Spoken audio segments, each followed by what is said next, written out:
Toni Kroos adresse une critique indirecte aux joueurs du Real Madrid.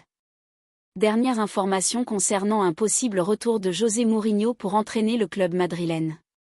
Conférence de presse de Álvaro Arbeloa avant le choc entre le Real Madrid et le FC Barcelona en Liga.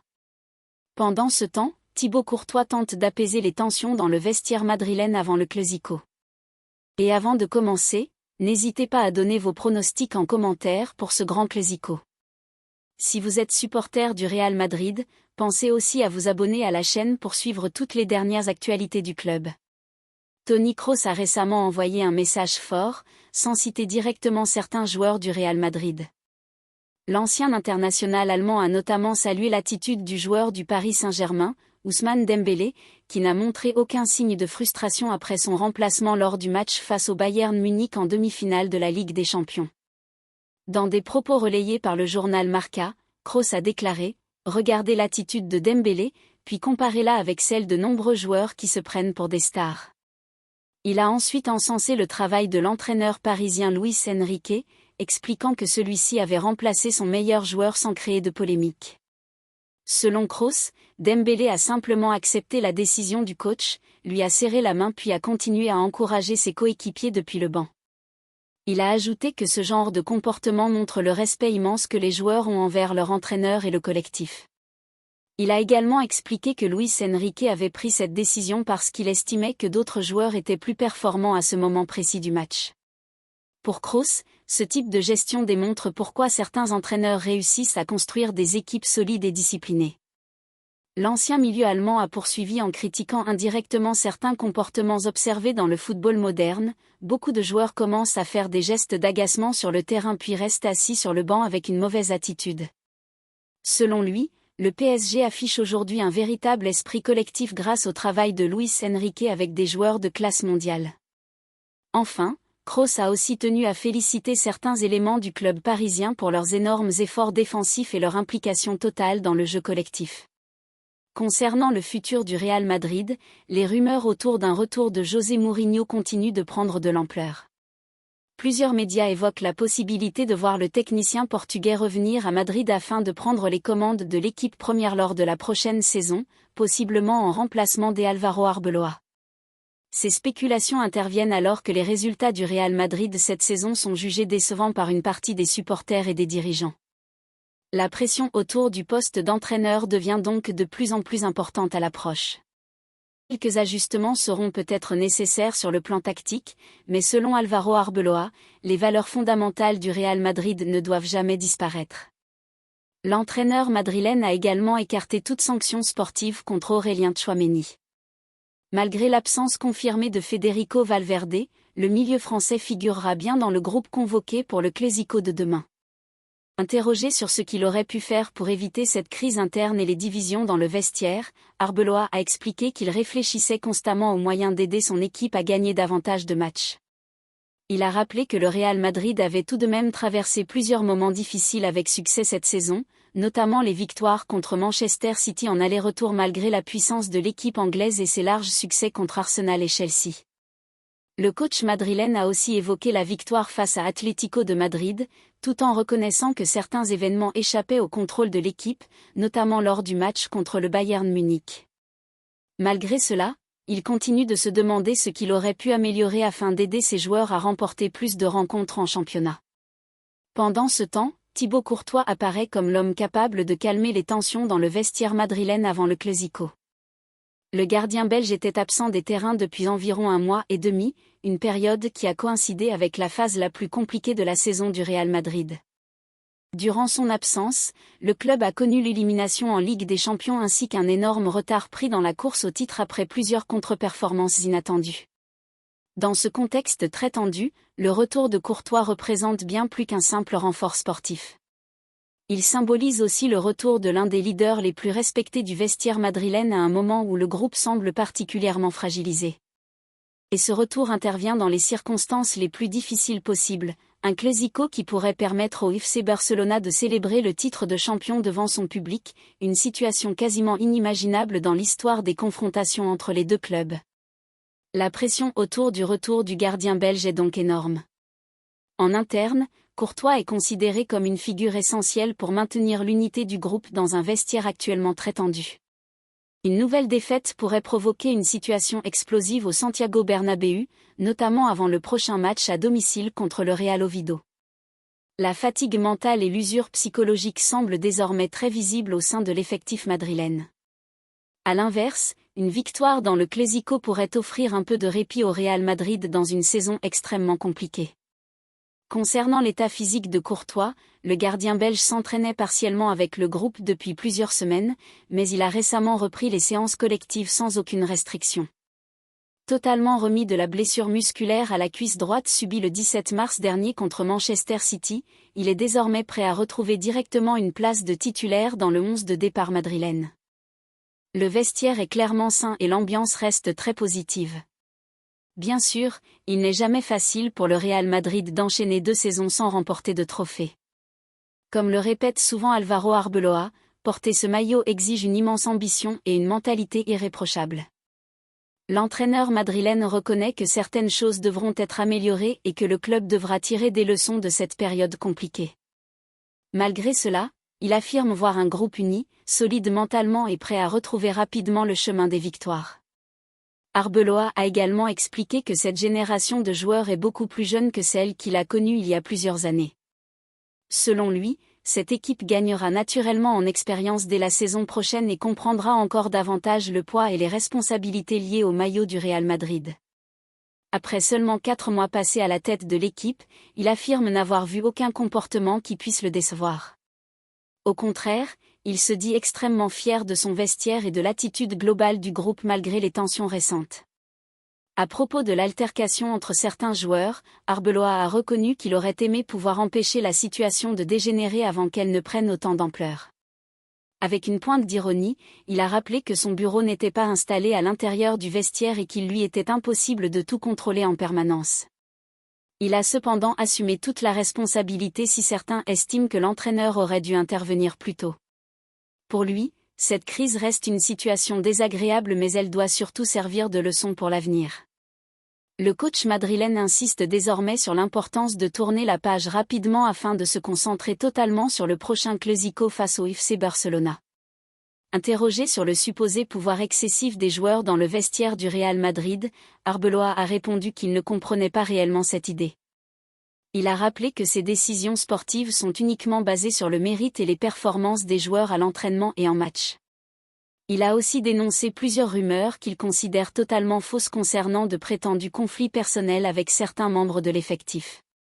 Arbeloa demande donc aux supporters de continuer à faire confiance à ce groupe ainsi qu'aux décisions prises par le staff technique.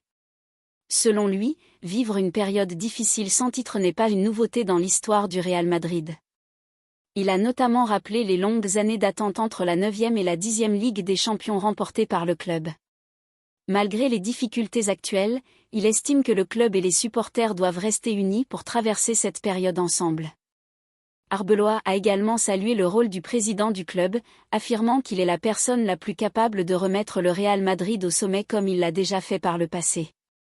Concernant l'avenir, l'entraîneur espagnol affirme que toute son énergie est actuellement tournée vers la préparation du Clásico et non vers la saison prochaine.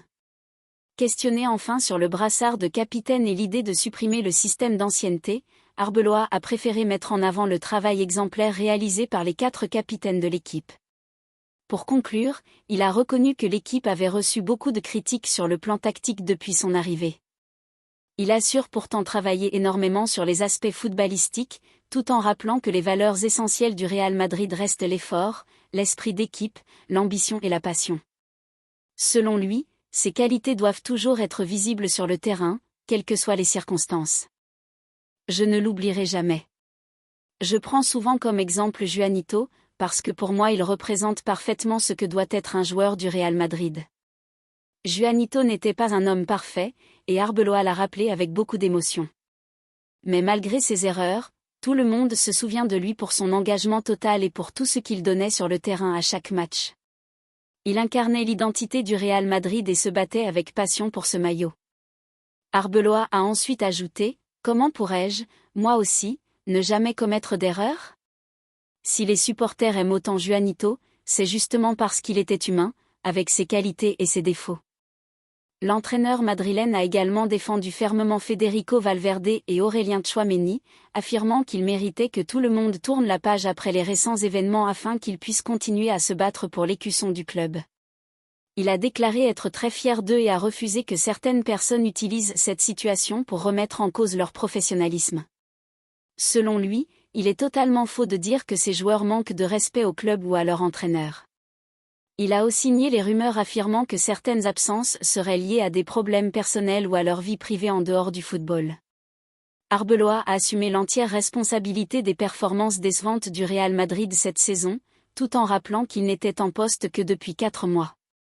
Malgré les difficultés, il s'est dit très reconnaissant envers ses joueurs pour leur accueil et leur implication dans un contexte compliqué.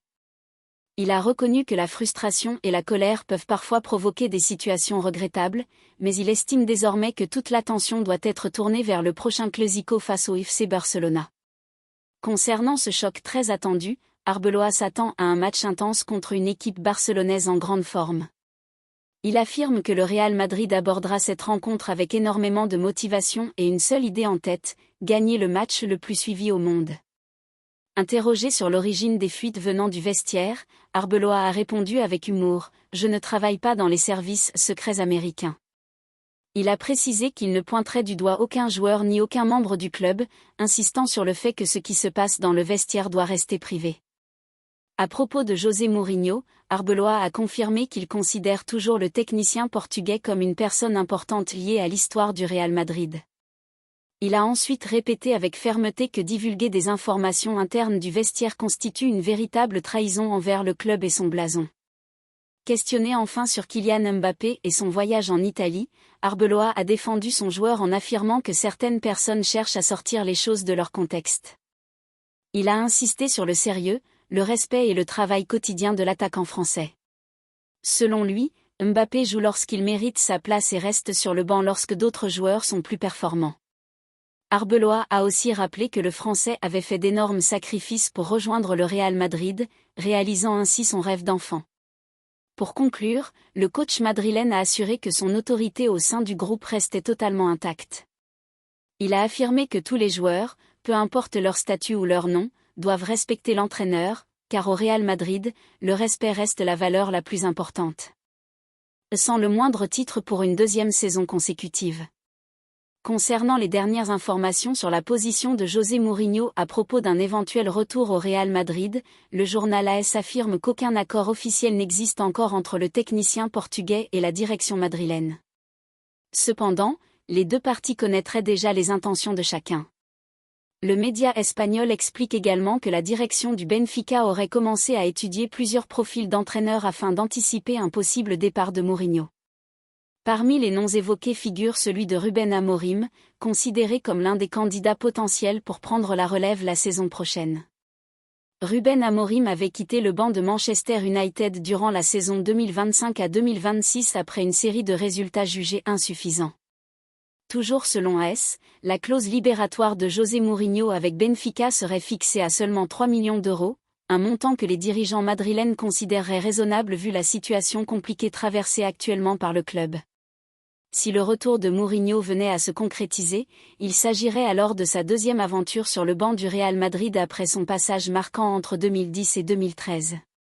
Lors de la conférence de presse d'Álvaro Arbeloa avant le Clásico face au FC Barcelona, le coach madrilène a également répondu aux nombreuses polémiques apparues ces derniers jours autour du vestiaire du Real Madrid. À l'approche de ce match décisif pour la Liga, Arbeloa a voulu calmer les tensions et défendre publiquement ses joueurs. Face aux journalistes, il a déclaré « Dans le passé, j'ai connu un coéquipier qui avait frappé un autre joueur avec un club de golf. Pour moi, la règle la plus importante est que ce qui se passe dans le vestiaire doit rester dans le vestiaire. L'incident n'était qu'un malheureux épisode et il faut maintenant tourner la page. » Interrogé sur sa responsabilité dans cette affaire, Arbeloa a répondu sans détour « Je suis le premier responsable de tout ce qui se passe au Real Madrid. » L'entraîneur espagnol a ensuite tenu à préciser 2 points importants. D'abord, il s'est dit très fier de la manière rapide, ferme et transparente avec laquelle le club a géré cette situation délicate. Ensuite, il a salué l'attitude des joueurs concernés, affirmant qu'ils avaient reconnu leurs erreurs, présenté leurs excuses et montré de véritables regrets. Arbeloa a également insisté sur le fait qu'il refusait totalement de livrer ses joueurs à une exécution publique, estimant qu'ils ne le méritaient pas. Selon lui, ce groupe a déjà prouvé ces derniers mois ainsi que lors des saisons précédentes qu'il comprenait parfaitement ce que représente le fait de porter le maillot du Real Madrid. Le retour de Thibaut Courtois envoie logiquement Andriy Lunin sur le banc, après que le gardien ukrainien ait assuré l'intérim dans des conditions difficiles, souvent sous pression et constamment comparé au titulaire belge. Chaque but encaissé relançait d'ailleurs le débat sur ce que Courtois aurait pu faire dans ces situations. Cette pression permanente illustre parfaitement le poids immense du portier belge dans le système du Real Madrid. Sur le plan statistique, les performances de Courtois dans les Clásicos ont connu des hauts et des bas. Depuis son arrivée au Real Madrid, il a disputé 18 matchs face au FC Barcelona toutes compétitions confondues, Liga, Coupe du Roi et Supercoupe d'Espagne. Son bilan est de 7 victoires, un match nul et 10 défaites, avec 37 buts encaissés. Il a réussi à garder sa cage inviolée à 3 reprises et à réaliser 63 arrêts au total. Son meilleur passage dans ces confrontations directes s'est situé entre décembre 2019 et janvier 2022, période durant laquelle il a enchaîné 6 Clásicos sans défaite, avec 5 victoires et un match nul, devenant un élément clé de la solidité madrilène. Ce Clásico à venir s'inscrit également dans une rivalité de génération entre gardiens.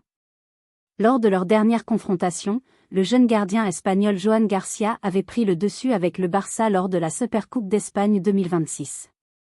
Aujourd'hui, Courtois et Joan Garcia vont à nouveau s'affronter dans un contexte où la moindre erreur peut coûter très cher.